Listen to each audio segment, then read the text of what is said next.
अनंत चतुर्दशी व्रत कथा। बहुत समय पहले सुमंत नाम का एक ब्राह्मण था।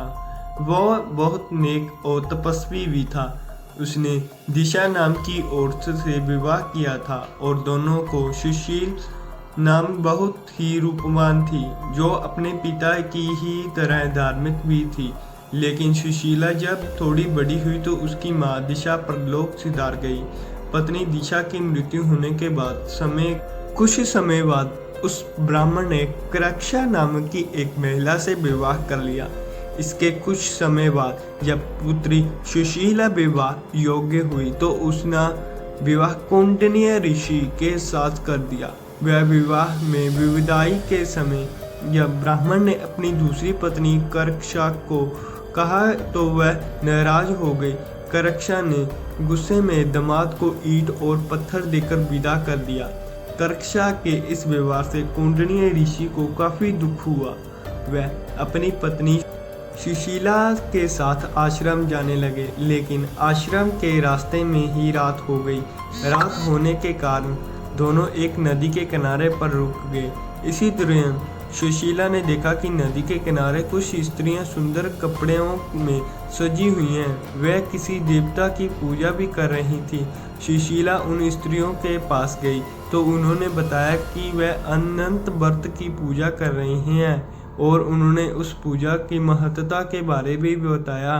उन स्त्रियों की बात सुनकर सुशीला ने भी उसी समय उस व्रत के करने का मन बनाया और 14 गांठों वाला डोरा भी हाथ में बांधकर वापस ऋषि कौंडिन्य के पास चली आई। जब ऋषि कौंडिन्य ने सुशीला से उस डोरे के बारे में पूछा तो सुशीला ने उसे सारी बात बता दी। इस पर गुस्सा होते ऋषि कौंडिन्य ने सुशीला के हाथों से उस डोरे को खोलकर तोड़ दिया और उसे आग में जला दिया। उनका ऐसा करने पर भगवान अनंत ही नाराज हो गए। इसी वजह से ऋषि कौंडिन्य की सारी संपत्ति खत्म हो गई और वह कुछ ही समय में बहुत गरीब हो गए। इससे ऋषि कौंडिन्य बहुत दुखी रहने लगे।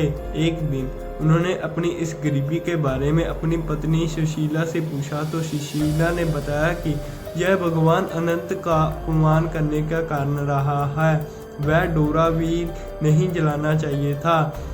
पत्नी सुशीला की बात सुनकर ऋषि कौंडिन्य को अपनी गलती का एहसास हो गया।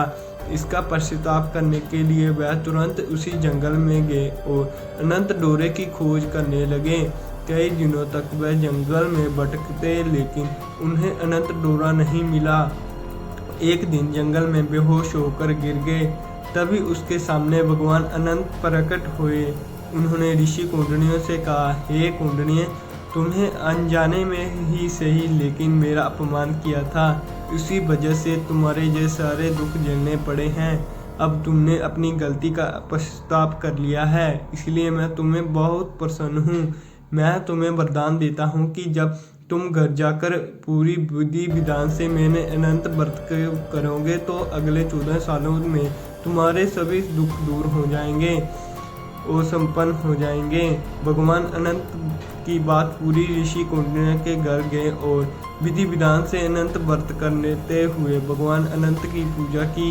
कुछ समय के बाद धीरे धीरे सारे कष्ट दूर हो गए।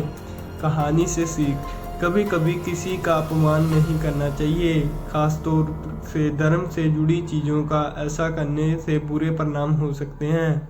धन्यवाद आप सबका।